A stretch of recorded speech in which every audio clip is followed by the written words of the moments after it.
Buenos días, tengan todos. Gracias por su presencia con nosotros aquí en línea en la Iglesia Comunidad Bíblica de Cabo San Lucas. Soy Roberto Bowles y quiero dar la bienvenida a todos allá. Quiero leer de la Biblia, una lectura aquí, porque estamos pensando en qué podemos hacer sin estar físicamente en la iglesia. ¿Qué podemos hacer uno por otro? Y la primera cosa es orar. Podemos orar uno por otro. Y Pablo nos da aquí en el libro de Efesios un buen ejemplo de una oración. Él está orando por los hermanos allá en Éfeso.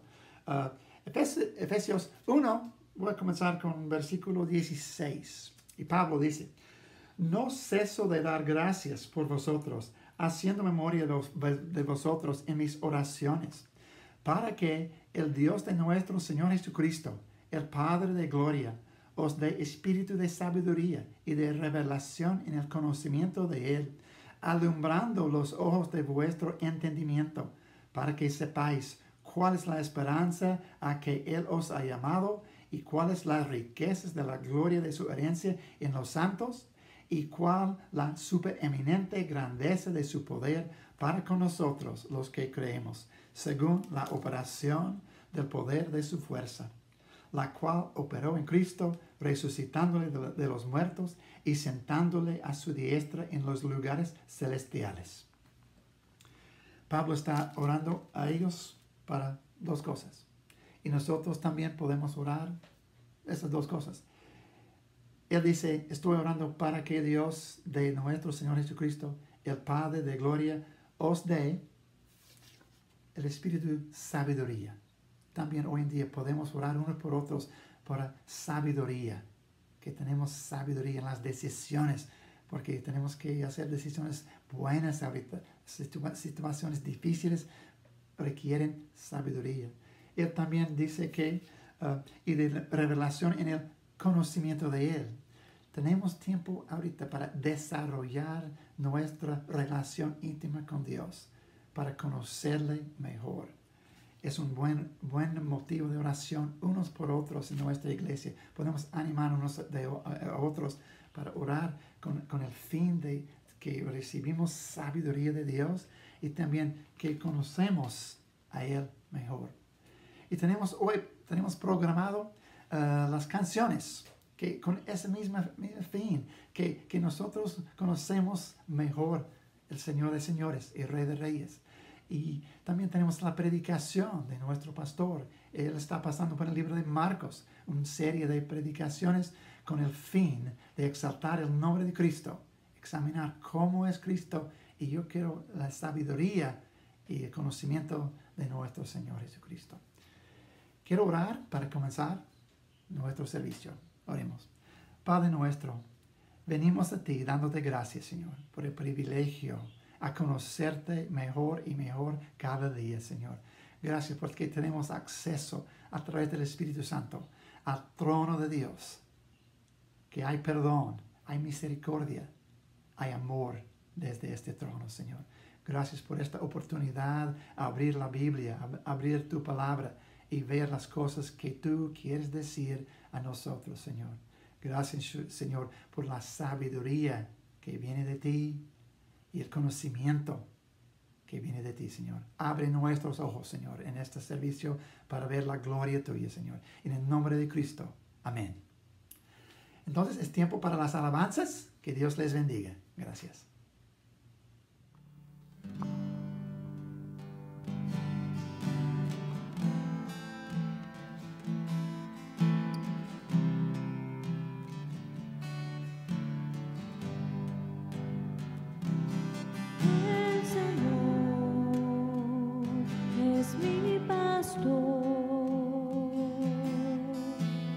Nada me faltará.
ti, el alfa y la omega, el principio y el fin, y el gran yo soy, me rindo.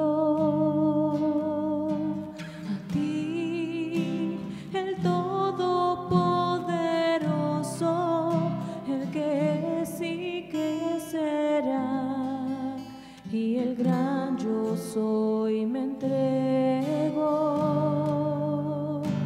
Yo quiero que gobiernes mi vida, me doy en sacrificio a ti.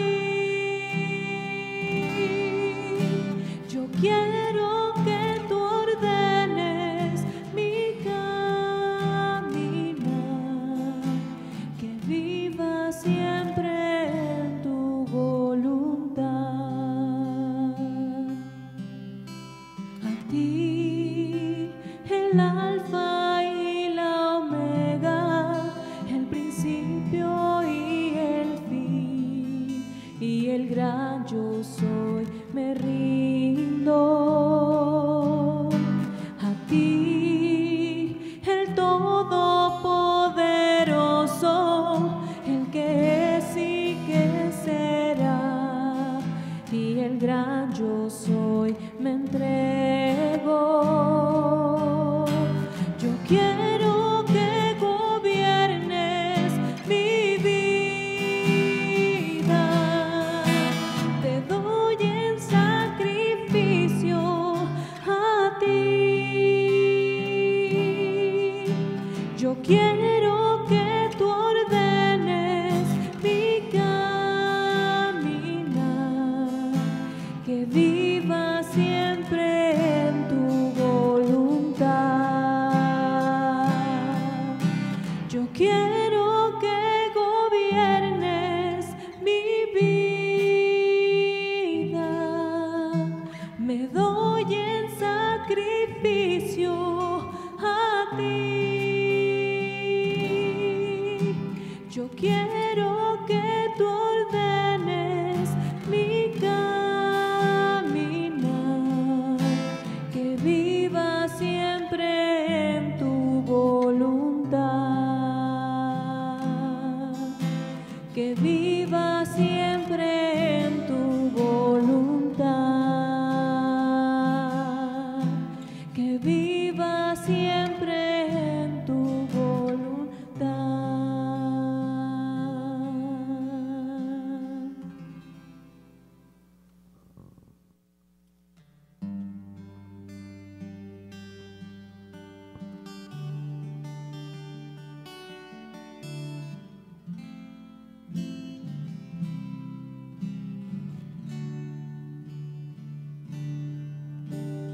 Fuerte Dios, consolador, príncipe de paz, gran Señor, vencedor, siempre vives y siempre reinarás. Te exalto, Dios, te exalto, eres todo para mí, tu creación canta de ti. Te exalto, Dios, te exalto, te exalto, Cristo, mi Rey. Fuerte Dios, consolador, príncipe de paz, gran Señor, vencedor, siempre vives y siempre reinarás. Te exalto,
precio de su grande amor,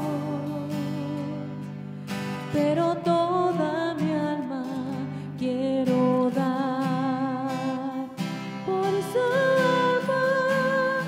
Yo viviré de su amor, yo cantaré con mi Jesús, caminaré, porque Él me amó a mí. Por su amor yo viviré, de su amor yo cantaré, con mi Jesús caminaré, porque Él murió por mí.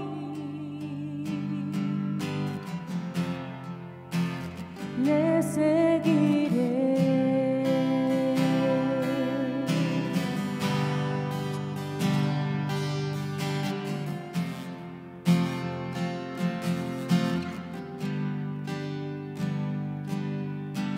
De tal manera me amó que su vida no escatimó.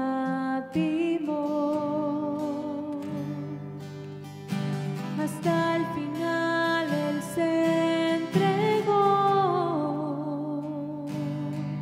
y a la muerte fue porque me amó. De tal manera me amó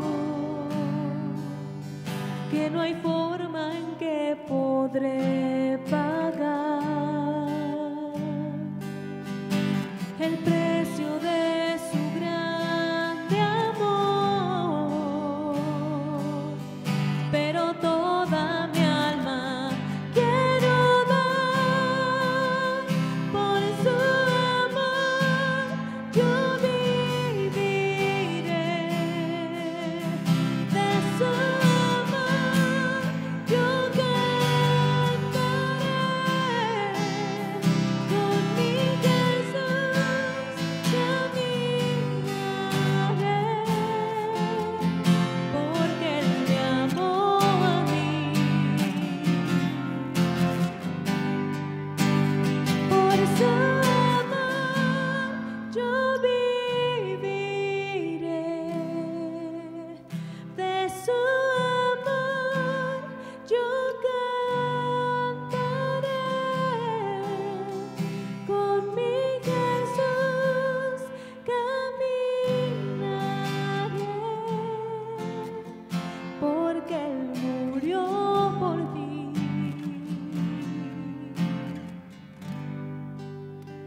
Le seguiré.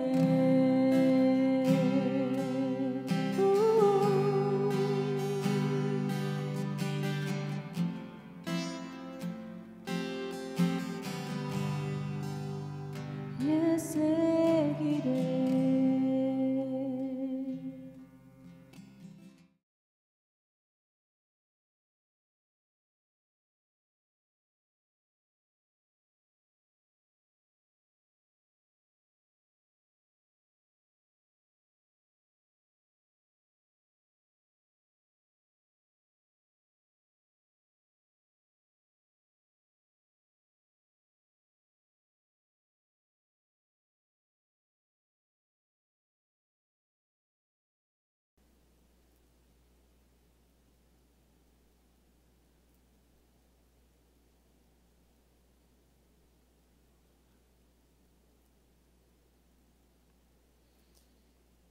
Hola, buenos días.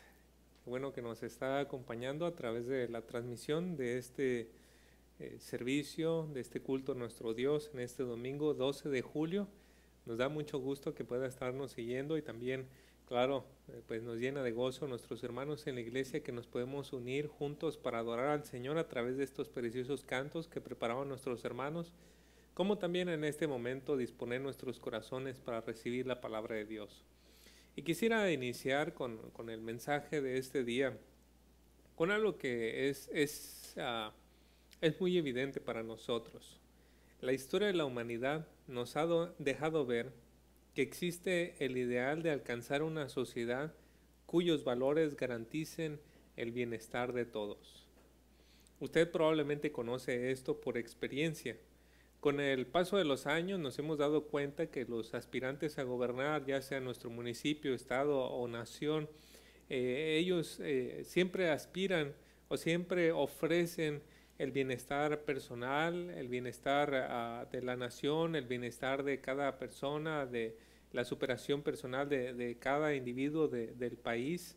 Nosotros lo hemos visto y por experiencia, entre mejor sea el plan que se ofrezca, pues es un candidato que tiende a ganar, ¿verdad? También es probable que, pues si es usted más joven, está en secundaria o en preparatoria y no ha tenido esta experiencia de ver tanto el movimiento de la política, seguro ha escuchado de todas maneras en los libros de historia cómo en los grandes imperios también han existido reformadores sociales, personas que buscaban un cambio para mejorar no solo en la vida personal, pero mejorar como nación, como imperio, como pueblo. Y esto es muy evidente, por ejemplo, si miramos la vida de los emperadores romanos, cada uno de ellos con su idea, con su proyecto, tratando de llevar a Roma hacia sus primeros inicios cuando era grande o tratando de mejorar. La historia del pueblo de Israel pues no es la excepción. Hubo reyes buenos y malos, cada uno con su proyecto de vida en particular. Sin embargo, llegó un momento en la vida de Israel donde la nación perdió su soberanía. Y quizás si usted conoce un poco de la historia de Israel, recordará que en la parte norte los asirios conquistaron la parte norte de Israel y más adelante los babilonios conquistaron la parte sur de Israel. Desde entonces Israel vino de alguna u otra manera a quedar bajo la autoridad de una gran potencia. Llegase a ser Babilonia, los medos persas, los griegos o los romanos, ellos estaban bajo la autoridad de un imperio dominante. Dios no guardó silencio ante aquella situación. El ideal de Dios era un rey reinando sobre Israel. Y por eso a través de sus profetas Dios anunció que habría un día en que restauraría a su pueblo, a su nación de Israel, y pondría sobre ellos a su siervo para traer justicia a todas las naciones. Por ejemplo, una de esas profecías se encuentra en Isaías 42:1, donde leemos: He aquí mi siervo, yo le sostendré, mi escogido en quien mi alma tiene contentamiento. He puesto sobre él mi espíritu, él traerá justicia a las naciones. ¿Quién es ese siervo del que nos habla este versículo? ¿Qué implica para nosotros el reconocimiento de esa profecía? Vamos a tratar de tener esto en mente mientras juntos estamos explorando la porción bíblica que tenemos para hoy. Y si usted tiene sus Biblias, por favor acompáñenme al Evangelio de Marcos en el capítulo 3. Y tenemos hoy una sección un poco grande que es del versículo 7 hasta el versículo 19. Entonces, por favor, si me acompaña con su Biblia mientras voy a dar lectura y después procedo a orar para pedir al Señor que nos bendiga en este mensaje. Dice Marcos 3, del 7 al 19. Mas Jesús se retiró al mar con sus discípulos y le siguió gran multitud de Galilea y de Judea, de Jerusalén, de Idumea, del otro lado del Jordán y de los alrededores de Tiro y de Sidón, oyendo cuán grandes cosas hacía. Grandes multitudes vinieron a él. Y dijo a sus discípulos que le tuviesen siempre lista la barca a causa del gentío, para que no le oprimiesen, porque había sanado a muchos, de manera que por tocarle cuantos tenían plagas caían sobre él. Y los espíritus inmundos al verle se postraban delante de él y daban voces diciendo: Tú eres el Hijo de Dios. Mas él les reprendía mucho para que no le descubriesen. Después subió al monte y llamó así a los que él quiso y vinieron a él. Y estableció a 12 para que estuviesen con él y para enviarlos a predicar, y que tuviesen autoridad para sanar enfermedades y para echar fuera demonios, a Simón, a quien puso por sobrenombre Pedro, a Jacobo hijo de Zebedeo y a Juan de Jacobo, hermano de Jacobo, a quienes apellidó Boanerges, esto es, hijos del trueno, a Andrés, Felipe, Bartolomé, Mateo, Tomás, Jacobo hijo de Alfeo, Tadeo, Simón el cananista y Judas Iscariote, el que le entregó. Y vinieron a casa. Oremos. Amado Dios nuestro, usted es nuestro creador, nuestro hacedor, y debido a que el pecado entró en este mundo, también podemos ver que usted es el restaurador. A través de su Hijo ha venido a reconciliarnos con usted, y a través de su Hijo también ha venido a traer su reino, reino que trae vida a aquellos que están muertos, reino que restaura a las personas, un reino que desplaza también el reino de las tinieblas. Y en esta hora queremos rogarle, Señor, para que usted nos ayude a poder entender su palabra en esta parte que acabamos de leer, Señor. Que usted con su Santo Espíritu nos ilumine, que usted con su Santo Espíritu siga trayendo su reino a este mundo. Como nos enseñó a orar nuestro Señor, venga a tu reino. Señor, traiga vida donde no la hay, restaure y úsenos, Señor, a cada uno de sus siervos, úsenos, Señor, para llevar su obra. Se lo rogamos en el nombre de Cristo Jesús. Amén. Permítame darle aquí cierta información para ubicarnos en el tiempo y en el espacio en que suceden las cosas que nosotros acabamos de ver en el Evangelio de Marcos capítulo 3 del 7 al 19. El evangelista Marcos, que fue el que escribió este evangelio, nos ha venido mostrando que Jesús de Nazaret es el ungido de Dios que cumplía con las profecías de traer el reino de Dios a la tierra. Recordamos, por ejemplo, cuando fue bautizado, cómo el Padre pronunció las palabras en Marcos 1:11, tú eres mi Hijo amado, en ti tengo complacencia. Estas palabras hacen eco de lo que leí en un principio en Isaías 42:1, de cómo es Jesús este siervo en el cual Dios se ha complacido. Así que de esta manera tenemos como dos visiones acerca de Jesús. Por un lado, el Padre está pronunciando, este es mi Hijo amado.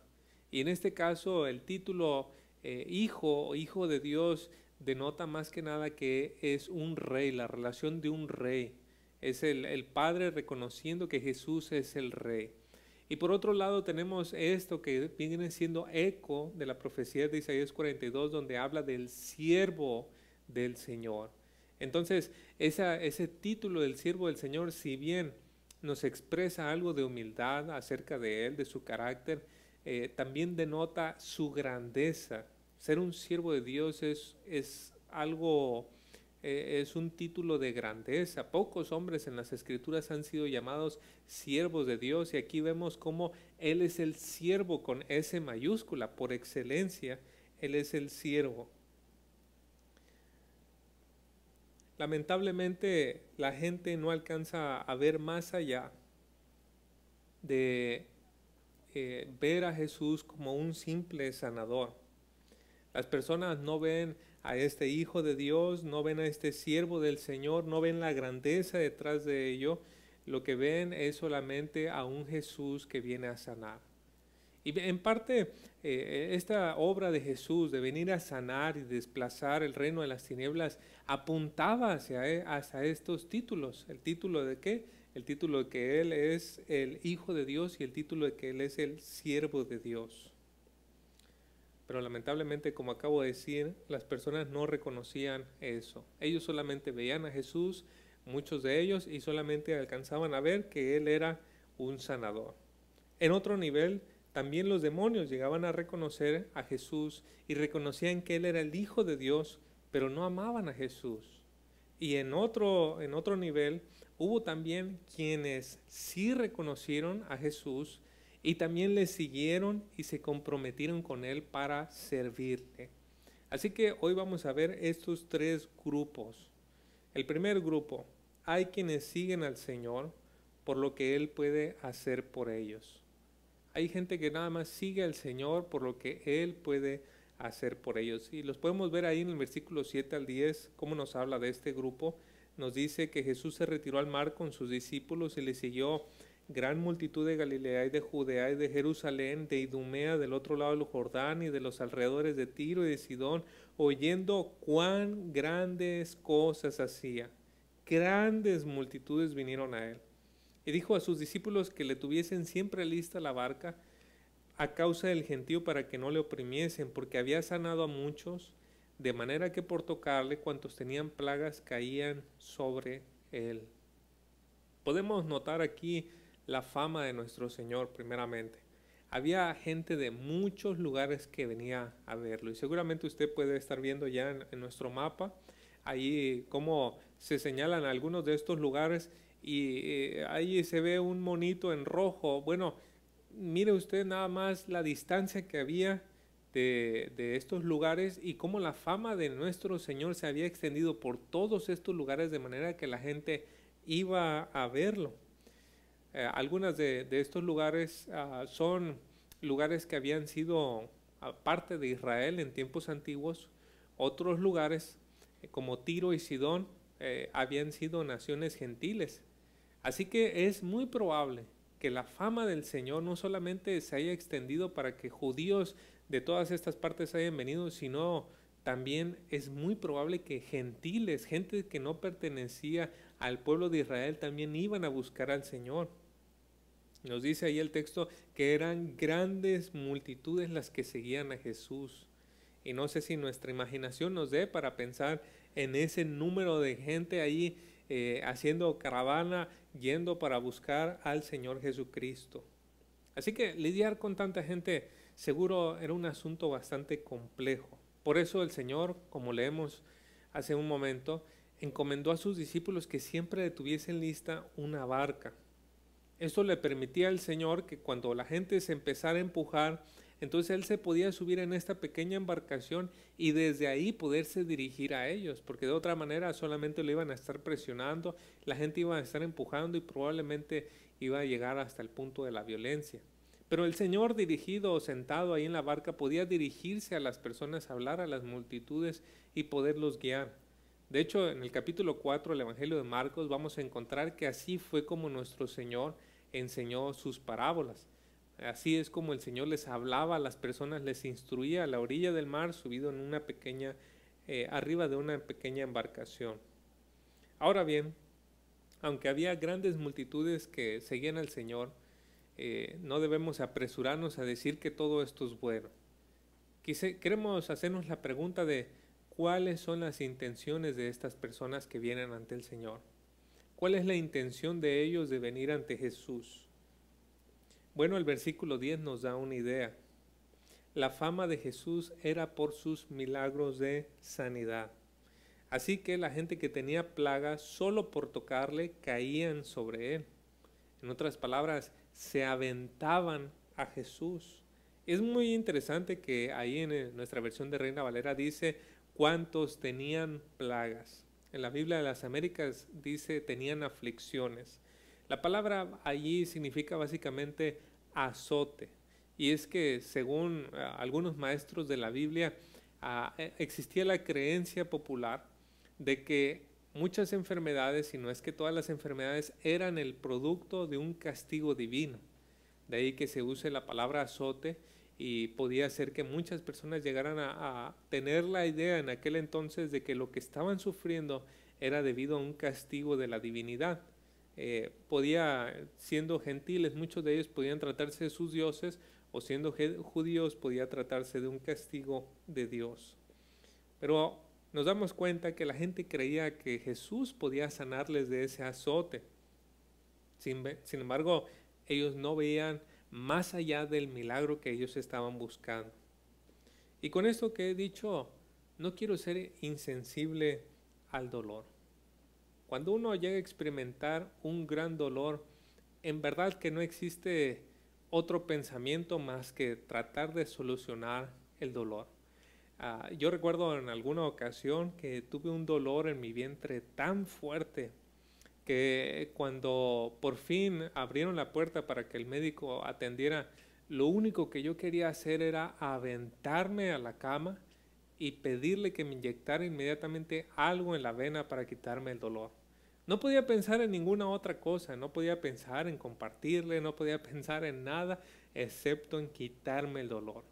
Y muy seguramente la gente que iba a buscar a Jesús tenía también un dolor muy agudo, para lo cual ellos estaban deseosos de poder ser aliviados y se aventaban sobre el Señor, se lanzaban sobre el Señor para que por lo menos al tocarle pudiera salir algo de su poder y sanarles.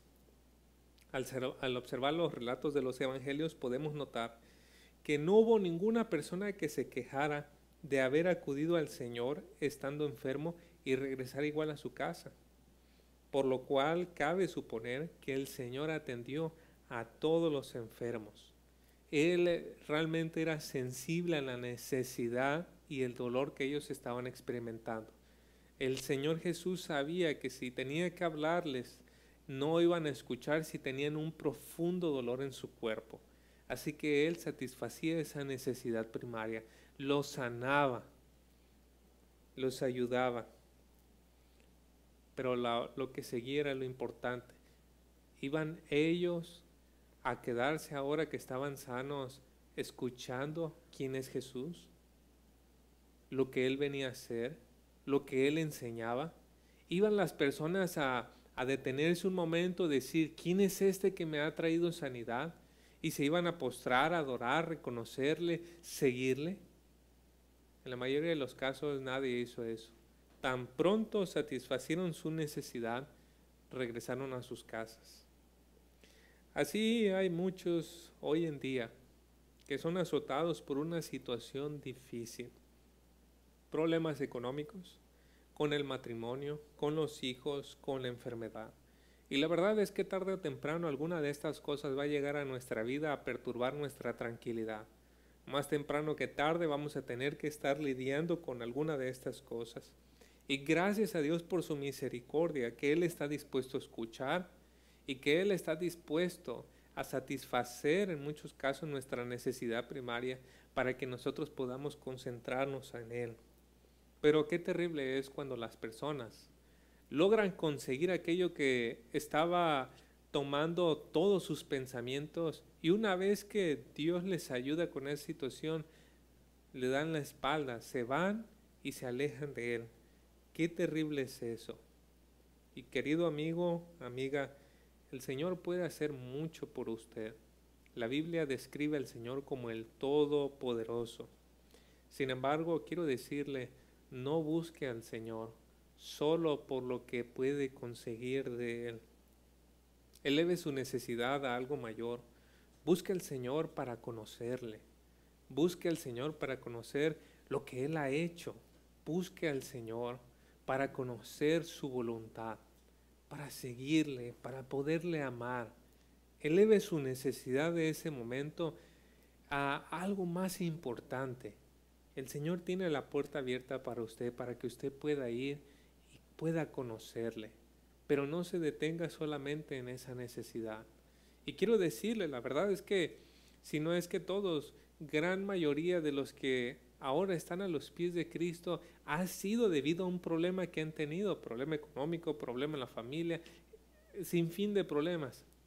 Pero que en medio de eso, por la gracia de Dios, han podido reconocer que ese no era su mayor problema. Han podido reconocer por la gracia de Dios que su mayor problema ha sido la enemistad que han tenido con Dios y que gracias a Jesucristo pueden ser reconciliados. Amigo, amiga, haga usted lo mismo. Busque al Señor con esa finalidad. El Señor es amplio en perdonar y claro que le va a recibir. Él no echa a nadie afuera.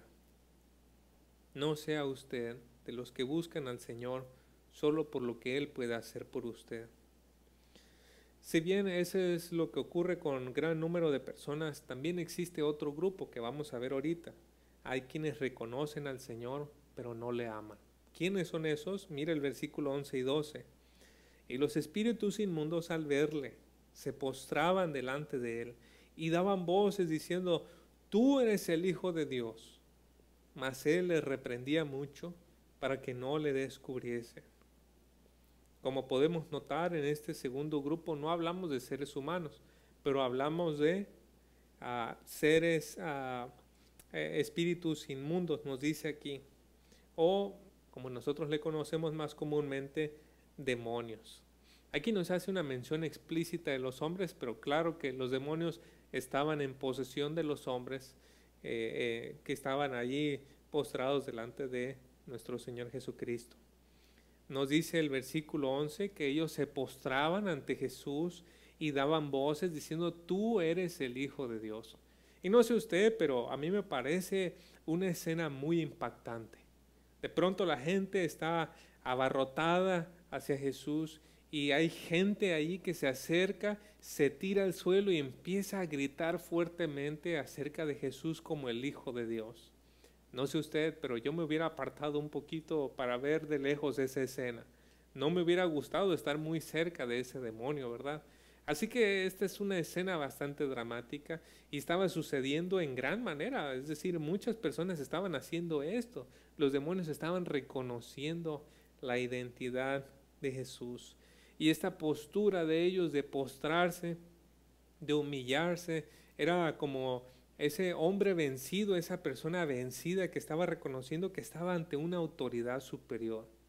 Esa era la postura de los demonios. Ellos reconocían la autoridad de Jesús.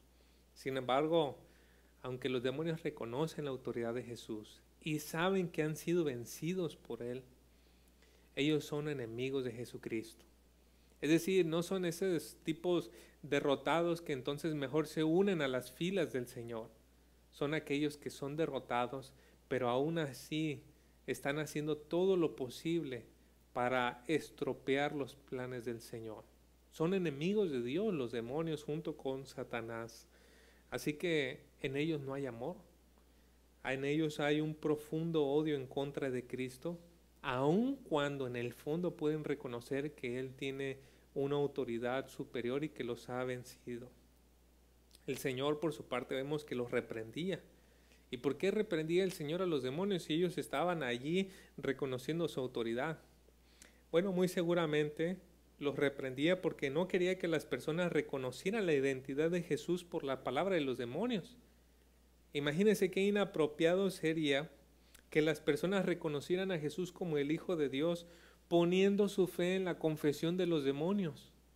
Esto no es bueno, no es saludable, es decir, no pueden confiar en la palabra de los demonios y por eso Jesús los callaba, a pesar de que ellos hablaban en ese momento o reconocían lo que era verdadero. Hay que decir que si bien este grupo que he señalado es en referencia a los demonios, también existen muchas personas que reconocen la autoridad de Jesús como el Hijo de Dios, le tienen respeto, no pretenden nunca ofenderle abiertamente, son muy respetuosos en su forma de dirigirse a Dios, son muy respetuosos de cuidar la manera en que se dirigen a Él, que se expresan a Él. Sin embargo, a pesar de ello, no le aman. No aman al Señor Jesucristo. Y puede usted pensar que eso es poca cosa. Tener respeto es bueno, pero parece poca cosa no amar al Señor Jesucristo. Pues no es poca cosa. El apóstol Pablo escribió, si alguno no ama al Señor, quede bajo maldición. Eso se encuentra en 1 Corintios 16, 22. El amor es el afecto más noble del alma. Es el requisito fundamental para cumplir los dos mandamientos de los cuales depende la ley y los profetas, amar a Dios y amar al prójimo. Si queremos saber si no pertenecemos al mismo grupo de los demonios, debemos preguntarnos sinceramente si estamos amando al Señor Jesucristo. ¿Está usted amando al Señor Jesucristo? ¿Le ama en verdad?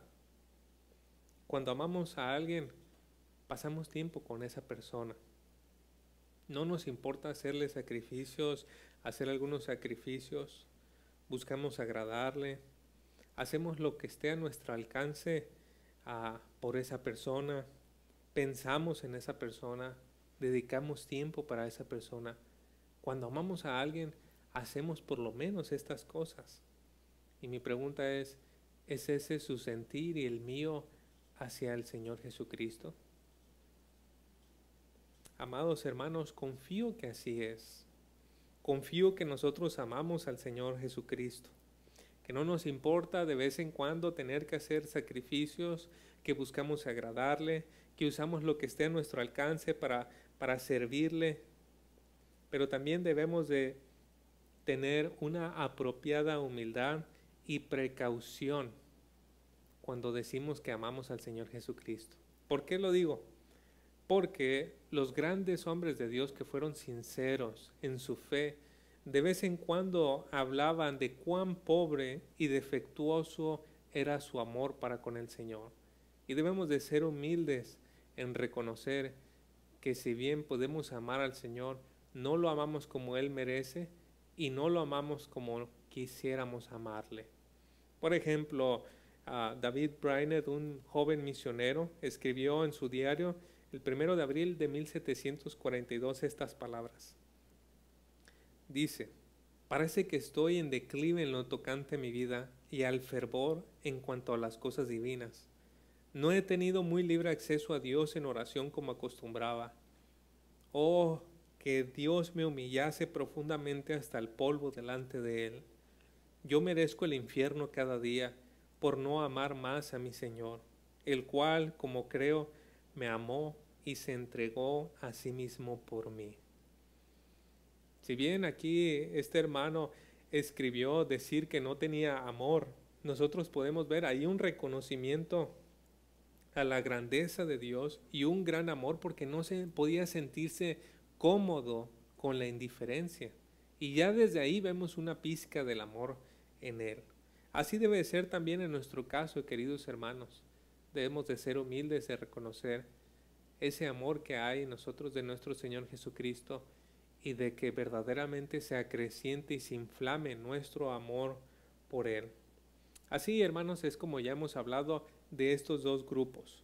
El grupo de los que buscan al Señor, siguen al Señor solo por lo que pueden obtener de Él, a aquellos que reconocen la autoridad del Señor Jesucristo pero que no le aman. Y veamos este tercer y último grupo. Hay quienes siguen al Señor comprometidos con Él y su causa. Ahí en los versículos 13 al 19 tenemos que dice: después subió al monte y llamó así a los que Él quiso y vinieron a Él. Y estableció a 12 para que estuviesen con Él y para enviarlos a predicar, y que tuviesen autoridad para sanar enfermedades y para echar fuera demonios. A Simón, a quien puso por sobrenombre Pedro, a Jacobo, hijo de Zebedeo, y a Juan, hermano de Jacobo, a quienes apellidó Boanerges, esto es, hijos del trueno. A Andrés, Felipe, Bartolomé, Mateo, Tomás, Jacobo de hijo de Alfeo, Tadeo, Simón el cananista, y Judas Iscariote, el que le entregó, y vinieron a casa. Lo primero que podemos apreciar de esta sección es el lugar donde ocurrió la elección.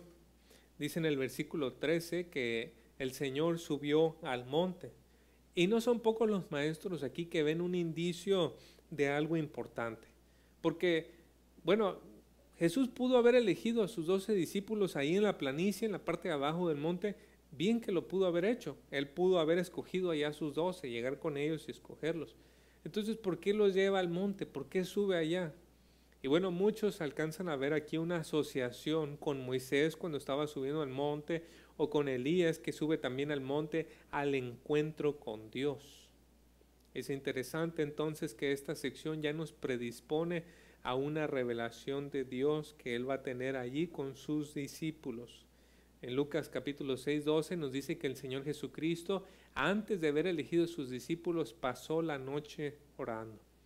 Entonces vemos que Él no estuvo ahí jugando a la suerte, a ver quién le tocaba o esto o lo otro. Realmente fue una decisión muy bien meditada, buscando la guía, la dirección del Señor, buscando la voluntad del Padre para elegir quiénes iban a ser estos 12 hombres que le iban a estar acompañando. Lo más probable en este punto es que Jesús llevó al monte un gran número de discípulos y dentro de ese grupo de discípulos, de seguidores, escogió a 12 de ellos para un propósito triple, nos dice el texto. Primero, estar con Él. Segundo, enviarlos a predicar. Y tercero, ejercer autoridad para echar fuera demonios. Primeramente debían estar con Él para aprender.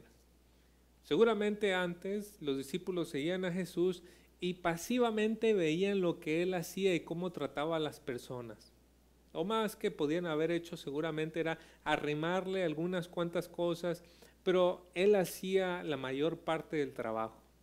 Ahora que Jesús los va a comisionar, entonces seguramente ellos van a querer estar cerca del Señor, pero no para ser estudiantes pasivos, sino ahora activos. Ahora van a estar con los ojos bien abiertos a ver cómo Jesús trata con la gente, a ver cómo Él vive su vida, qué es lo que hace por la mañana, por la tarde, por la noche, cómo es que Él enseña. Y esta es la mejor manera de aprender, con el ejemplo. Cuando vemos el ejemplo de una persona, es más fácil. Podemos leer, hermanos, cómo construir una casa con palos de madera, pero no habrá mejor manera de aprender cómo construir una casa que con un carpintero experto a un lado diciéndonos cómo debemos de cortar cada pieza y cómo debemos de pegar cada pieza y cómo debe armarse todo en conjunto. Esa es la mejor manera, y ahora los discípulos tenían esta oportunidad de estar con Jesús para aprender cómo hacer todas las cosas que Él hacía. Y no solo tenían que aprender de cómo Él trataba con las personas, pero también tenían que aprender lo que Él enseñaba, porque ahora ellos iban a ser enviados también a predicar. ¿Y que iban a predicar? Lo mismo que Jesús predicaba. Marcos 1:15, el tiempo se ha cumplido, decía Jesús, y el reino de Dios se ha acercado, arrepiéntanse y crean el Evangelio. Así que la tarea de los discípulos era conocer todo lo que esa frase englobaba, todo lo que eso resumía de la enseñanza de Jesús, para poderla comunicar en los diferentes poblados a donde fuera. Ya vemos las dos cosas que tenían que hacer, pero hay una tercera. Los discípulos iban a recibir autoridad para echar fuera demonios. En otras palabras, estos discípulos tenían la tarea de reproducir la obra que Jesús estaba haciendo. Jesús iba por los lugares predicando, sanando enfermedades y expulsando demonios. ¿Y qué iban a hacer ahora los apóstoles? Lo mismo. Iban a recibir este encargo y esta autoridad para representar a Jesús en esos diferentes lugares a donde iban. Ante todo esto, debemos de prestar atención a algo. El evangelista Marcos nos ha estado insistiendo una y otra vez que Jesús no es solamente un hombre que viene a sanar y expulsar demonios. Nos ha venido diciendo Marcos que Jesús es el Mesías que viene a restaurar las cosas. Y cuando pensamos en el número 12, ¿qué es lo primero que se nos viene a la mente? Las 12 tribus de Israel. Cómo el pueblo de Israel fue conformado por estas 12 tribus, los hijos de Jacob, y bueno, en la distribución de la tierra, los hijos de José. Pero pensamos en las 12 tribus de Israel. Y ahora tenemos este número 12.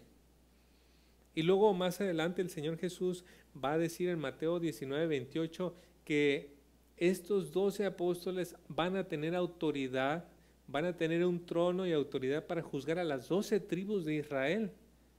Todo esto entonces puede hacer pensar a un lector judío que Jesús está restaurando a su pueblo a través de estos representantes que son los apóstoles. Entonces estos apóstoles vienen a conformar como el nuevo Israel de Dios. Vienen a ser sus representantes de este nuevo Israel que tiene su esperanza y su fe en el Señor Jesucristo. Qué interesante esta porción. Entonces, en un sentido único, ellos han recibido esta encomienda. Es algo único para ellos, es algo especial, algo irrepetible. No hay esa clase de apóstoles, no los hubo en el tiempo después de ellos y no los hay ahora. En ese sentido ellos son únicos. pero hay en un sentido más general en que su labor se sigue repitiendo a través de las épocas. Por ejemplo, el Señor Jesús dio la encomienda de hacer discípulos y se lo dijo a sus discípulos. Así que la labor de seguir restaurando, de seguir trabajando para la restauración, es una labor que ellos recibieron la estafeta y tenían que pasar la estafeta hasta que llega a nosotros. Así que así como a ellos, nosotros también tenemos esta responsabilidad. 1 Corintios 1:9, por ejemplo, nos dice: fiel es Dios, por medio de quien fueron llamados a la comunión con su Hijo Jesucristo nuestro Señor. No solo los apóstoles fueron llamados a tener comunión con Cristo, pero usted y yo también, tener comunión con Él para aprender. Y 1 Tesalonicenses 2:12 dice: los hemos animado, consolado y exhortado a llevar una vida digna de Dios que los llama a su reino y su gloria. Así que en este sentido no somos diferentes a los apóstoles. También nosotros tenemos la responsabilidad de participar con el Señor en restaurar todo aquello que el pecado afectó. Por sobre todo, la manera en que hacemos esto es proclamando las buenas noticias de Jesucristo. Nosotros proclamamos que Jesucristo venció el pecado con su muerte, que en la cruz Él venció y que gracias a su resurrección Él obtuvo victoria sobre la muerte. Anunciamos que el hombre puede recibir el perdón de sus pecados y la esperanza bienaventurada por su fe en Jesucristo. Y cuando las personas creen en este mensaje, cuando las personas abrazan al Salvador y confían en el Salvador, el Señor Jesucristo, estamos revirtiendo los efectos del pecado sobre esta creación. Esta es una misión increíble. Este es un gran honor y gran privilegio. Si nosotros simplemente nos dejamos llevar, nuestra sociedad, el mundo se va en declive. Pero el Señor nos ha llamado a restaurar. Y qué interesante, porque bueno, todo tiende a desgastarse, todo tiende a descomponerse, todo tiende a dejar de servir. Pero el Señor produce a través de su palabra vida y a revertir ese efecto que comúnmente vemos debido al pecado, que viene a ser la muerte, el deterioro. Pero Dios viene a traer, por el contrario, vida. Y usted y yo, al poner nuestra fe en Cristo y proclamar el Evangelio, somos parte de eso en este mundo. Qué precioso y qué interesante lo que Dios nos ha dado. Y por cuestiones del tiempo no vamos a alcanzar a ver la vida de cada uno de estos apóstoles, pero quiero recomendarles un libro que hace algún poco de tiempo leímos varias personas en la iglesia, y es el libro de 12 hombres comunes y corrientes del pastor John MacArthur. Si usted quiere encontrar una descripción muy detallada acerca de la vida de estos hombres, se lo recomiendo. Por ahora basta decir que muchos de estos hombres eran hombres que no estaban letrados. Si bien llegaban a conocer algo del Antiguo Testamento, muchos de ellos tenían un oficio de pescador, cosas que no podían dedicar más tiempo más que al sustento y de vez en cuando el día sábado poderse dedicar al estudio y la reflexión. Pero no eran hombres extraordinarios. De hecho, es que uno puede leer sus vidas y eran hombres con defectos en su carácter, algunos muy marcados, así como los nuestros. Así que el Señor le está llamando a ser parte de esto, de sumarse a su causa, a su propósito. Y usted no necesita las grandes credenciales ni el gran currículum, solo un corazón dispuesto para venir al Señor y decirle: Señor, aquí estoy, úsame. Quiero empezar a concluir con este mensaje. A lo largo de este mensaje hemos observado 3 grupos de personas. Seguramente usted puede ver este gráfico ahí en la pantalla. Uno de ellos son los que siguen a Jesús por lo que Él puede hacer por ellos. Ese es un gran número de personas. También existen los que reconocen a Jesucristo, pero no le aman. Ese es un grupo más reducido. Y luego llegamos al grupo más reducido todavía, los que están comprometidos con Él y su causa. Quiero preguntarle, y usted llévese esta pregunta en su corazón con sinceridad y ora al Señor por ello. ¿Dónde se ubica usted? ¿Dónde nos ubicamos en este punto? ¿Cuál de estos tres grupos nos identifica mejor en nuestra vida? Yo quiero exhortarle a que sigamos al Señor Jesucristo en un compromiso con Él y su causa. Permítame orar. Amado Dios y Señor nuestro, qué maravilloso es este plan que usted está haciendo, Señor. Nuestros ojos recorren toda la tierra y ven cómo las cosas solamente se deterioran. Pero usted nos habla de que a través de su palabra puede producir vida donde hay muerte, donde las personas, en lugar de ir en decadencia moral, por su gracia aumentan en fe, en amor, en carácter. Y nosotros queremos ser cada día más, como iglesia, esa comunidad que participa en esa restauración. Queremos ser cada día más como un trozo de su reino aquí en la tierra. Que tenga bien usted, Señor, bendecirnos, ayudarnos para este propósito, y que nosotros podamos comunicar con poder, con fidelidad, este mensaje del Evangelio de Jesucristo, de nuestro Salvador, a cada persona que nos sea posible. Ayúdenos, Señor, bendíganos, que podamos hallarnos en las filas de aquellos que están comprometidos con usted y su causa. Se lo rogamos, Señor, en el nombre de Cristo Jesús. Amén. Bueno, que el Señor les bendiga y tengan un excelente día.